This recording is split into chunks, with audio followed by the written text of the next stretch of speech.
एक बार शिव जी ने भिक्षेश्वर मतलब भिक्षुओं का, भिखारियों का अवतार लिया। जगत में इस अवतार से कैसा संदेश दिया और जगत को उसका क्या लाभ है। आगे नंदीश्वर कहते हैं कि हे सनत कुमार, एक नगर था विदर्भ नगर, जिसमें सत्यरथ नाम के एक प्रतापी शीलवान राजा थे, जो शिवजी के परम भक्त थे, से पूजा करते रहते। लेकिन उन्होंने दान किसी को नहीं दिया, अपने खजाने में कर टैक्स लेते ही रहे, लेकिन जो ये संस्कार है दान वाला वो नहीं किया। बहुत कृपण थे धन खर्च करने में। तो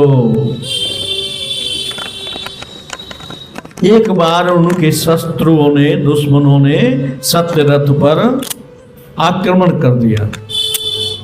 बहुत युद्ध हुआ, घमासान युद्ध हुआ। उस युद्ध में शत्रुओं ने सत्यरथ की जंघा तोड़ दी और उसकी मृत्यु हो गई। जब उसकी पटरानी को पता चली कि मेरे पति का वध हो गया है, शत्रु सेना ने हमारे राज्य को जीत लिया है, अब अपनी सुरक्षा कैसे करे, इसलिए वो गर्भवती भी थी। वह छुपा के अपनी राजमहल को छोड़ करके नगर से बाहर निकल गई। चलते चलते चलते चलते बहुत दूर पहुंची।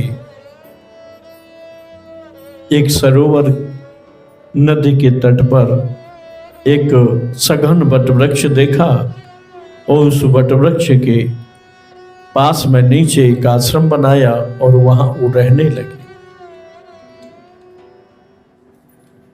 कुछ दिन बाद उसने सर्वगुण संपन्न एक पुत्र को जन्म दिया। पुत्र का प्रसव होते ही उस रानी को बहुत प्यास लगी। पानी पीने के लिए वो उस सरोवर पर गई, और तो कोई था ही नहीं, जंगल था। उसे डर था कहीं मैं पकड़ी नहीं जाऊं। तो उस जंगल में वो वटवृक्ष के नीचे पुत्र को जन्म दिया, और जन्म देते ही उसको बहुत प्यास और भूख लगी, लेकिन खाने को कुछ था नहीं। पानी ही पी करके वो विचार करने लगी, पानी पी के आते हो। पानी पीने के लिए जो ही वो सरोवर में गई कि वहां एक घड़ियाल ने उसको पकड़ लिया और उसका भक्षण कर गई। अब वो जो बालक जन्मा था सद्यजात नवजात शिशु, उसका कोई नहीं, पिता भी नहीं, मां भी नहीं, कोई हितैषी बंधु बांधव भी नहीं, कोई धन नहीं, निर्धनता में, दरिद्रता में उसे जन्म दिया। और वो भी भूख प्यास से बहुत रुदन करने लगा, बहुत रोने लगा। उस जंगल में कौन उसकी सुनने वाला है, लेकिन वो बालक रोते ही जा रहा है। मां भगवती ने भगवान शिव से कहा कि प्रभु, ये बालक बहुत रो रहा है, कोई नहीं है इसके पास, इसकी सुरक्षा के लिए किसी को भेजो।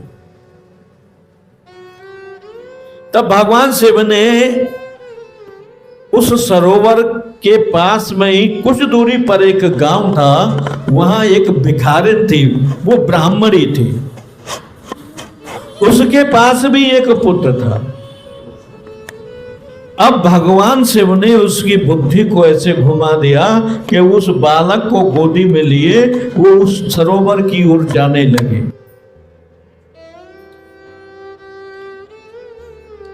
तब उसे वो वट वृक्ष दिखाई दिया वट वृक्ष के पास गई तो उसे एक आवाज आई रोने की, बहुत रो रहा था। जब जाकर के उसने देखा कि अरे ये तो अभी हाल का बच्चा है, इसका तो नाल भी नहीं कटा, जो नाल होता है वो भी नहीं कटा और रो रहा है, लेकिन किसका बालक है? मैं ब्राह्मणी हूं, मैं इसकी पहचान को कैसे छुपा सकती हूं? अब पहचान इसकी पता नहीं है, ये शूद्र है, क्षत्रिय है, ब्राह्मण है या वैश्य है। जो है इसको इसकी पहचान मिलनी चाहिए। अगर मैं इसे ले जाऊंगी तो ये ब्राह्मण बन जाएगा, पहचान इसकी मिट जाएगी। अब वो उधर उधर देखने लगी, कोई नहीं मिला उसे, लेकिन गोदी में उसे उठा लिया। गोदी में लेते ही वो बालक थोड़ा चुप हुआ, लेकिन फिर विचार करती है कि ये तो अनुचित है, अधिकार नहीं है, मैं क्यों लूं इस बालक को। फिर उसने वो बालक जमीन पर वहीं रख दिया। जैसे ही उसने उस बालक को रखा कि भगवान एक भिखारी का भेष बना करके वहां प्रकट हो गए। उस भिखारी से कहने लगे कि तूने इस बालक को क्यों छोड़ दिया है मरने के लिए? इसको उठाया और फिर तूने सुला दिया। अब उस भिखारी को देखकर वो भिखारिन विचार करने लगी कि ये है कौन। तुरंत उसने प्रश्न किया, पहले आप ये बताओ आप कौन हैं और कहां से आए हैं? क्या आप इस बालक के विषय में जानते हैं? क्या इस बालक से आपका कोई संबंध है? जो आप मुझसे कह रहे हैं कि इसको उठा ले और तू ले जा, इसका पालन पोषण कर, पहले आप मुझे बताइए। भगवान का किसी भी रूप में दर्शन हो तो विज्ञान प्रकट होता है।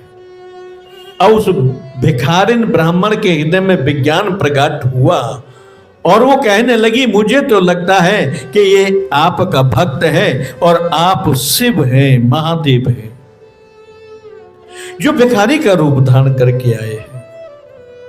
अच्छा हुआ आपने मुझे ज्ञान दिया और मैं इसका पालन पोषण करूंगी।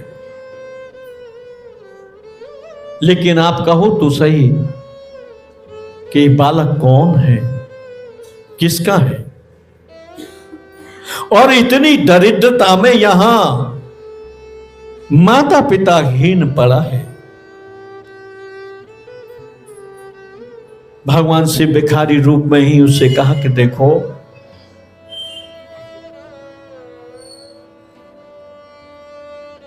तुम ज्यादा अधिक बात न करो, इसे ले जाओ, इतना ही करो। उस ब्राह्मणी ने कहा कि नहीं, मैं ऐसे नहीं ले जा सकती।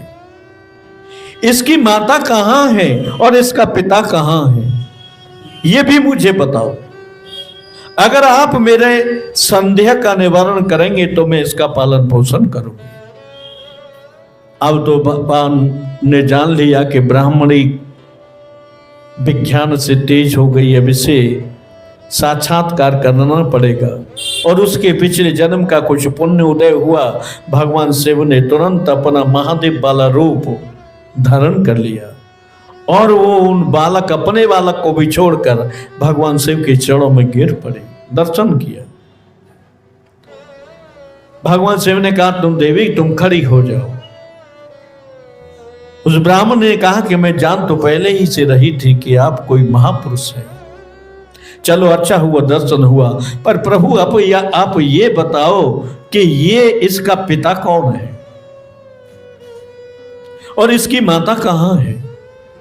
तब भगवान शिव ने कहा कि ये विदर्भ देश के राजा सत्यरथ का पुत्र है और इसके पिता का शत्रुओं ने वध कर दिया, इसलिए इसकी माता इसे लेकर के इस वन में आई और उसने बच्चे को जन्म दिया। प्यास लगी, पानी पीने के लिए गई तो उस घड़ियाल ने, जो नक्र घड़ियाल सरोवर में है, उसने पकड़ लिया और उसका भक्षण कर लिया। अब तो ब्राह्मण के हृदय में और जिज्ञासा बढ़ गई कि प्रभु आपका भक्त हो, और इस दशा में आपका भक्त तो इसका पिता सत्यरथ भी था।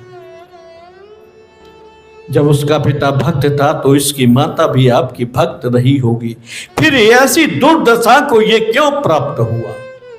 क्या आपका यही कर्म का लेखा जोखा है? शिव जी ने कहा, देवी आप मानो कि बिना कर्म के, बिना कुछ फल के, बिना कारण के कोई कार्य नहीं होता।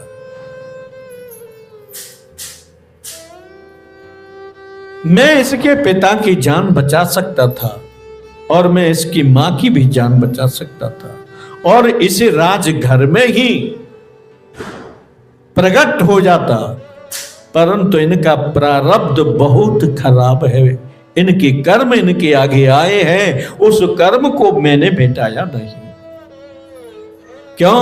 कि इन्होंने कभी दान नहीं दिया, गुरु से दीक्षा ली, गुरु को कभी इन्होंने देखा ही नहीं जाकर के, भटक गई, बुद्धि भ्रम में हो गई।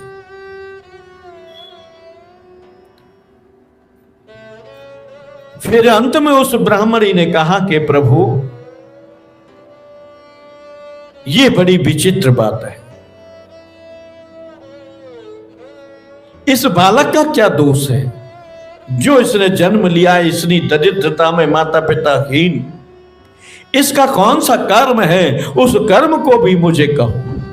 और वो राजा सत्यरथ पिछले जन्म में कौन था, उसके साथ ऐसी घटना क्यों घटी, और इसकी माता पिछले जन्म में कौन थी, जिस उसने क्या किया जिस कारण से इस दुर्दशा को प्राप्त हुआ। भगवान शिव ने कहा कि इसके पिता जो सत्यरथ थे वो पिछले जन्म में पांडु राजा थे। वो भी भगवान शिव के मेरे ही भक्त था, मेरे भक्ति में संलग्न था। उसी क्षण उसे समाचार मिला कि तुम्हारे नगर में शत्रुओं ने आक्रमण कर दिया है, और वो पांडु ने मेरी पूजा पूर्ण न करके बीच में ही छोड़कर तलवार लेकर आगे बढ़ गया। लेकिन इसकी जानकारी उसके हितैषी ही देने वाले थे, और उस राजा ने उनको अपना शत्रु मान लिया। उनकी गर्दन काट डाली, पैर तोड़ दिए, युद्ध में उनका वध कर दिया। फिर वह राजा ने मेरी पूजा भी छोड़ दी और आकर के फिर उसने भोजन किया, सारे कार्य किए, लेकिन मेरी उपासना छोड़कर, धर्म कर्म छोड़कर विषय भोग में ही समय व्यतीत करने लगा। और जो इसकी माता थी घड़ियाल ने पगली, घड़ियाल पिछले जन्म में इसकी सौत थी, इस बच्चे की मां को घड़ियाल ने पगला, जो पिछले जन्म में इसकी सौत थी। इस रानी ने उस सौत को छल करके उसका वध कर दिया था। उसने इसका वध का बदला अपने आप आज ले लिया है। जिसका कर्म है, जिसका बदला है, उसको हम लोग उसमें कोई हस्तक्षेप नहीं करते और वो फल भोगने के लिए विवश हो जाता है।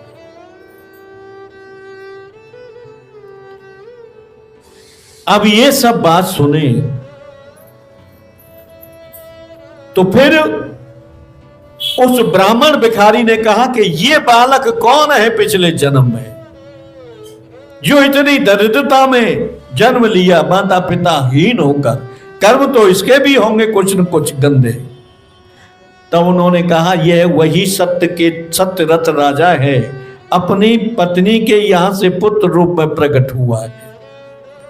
इसने गुरु का कभी आदर नहीं किया, गुरु का सम्मान नहीं किया, दीक्षा लेने के बाद गुरु को कभी दर्शन तक नहीं किया, और मेरी पूजा को भी इसने बीच में पांडु राजा था तब बीच में छोड़ दी, उसे संपन्न नहीं किया। इसीलिए ये दरिद्र बस माता पिता हीन होकर के यहां बिलख रहा है।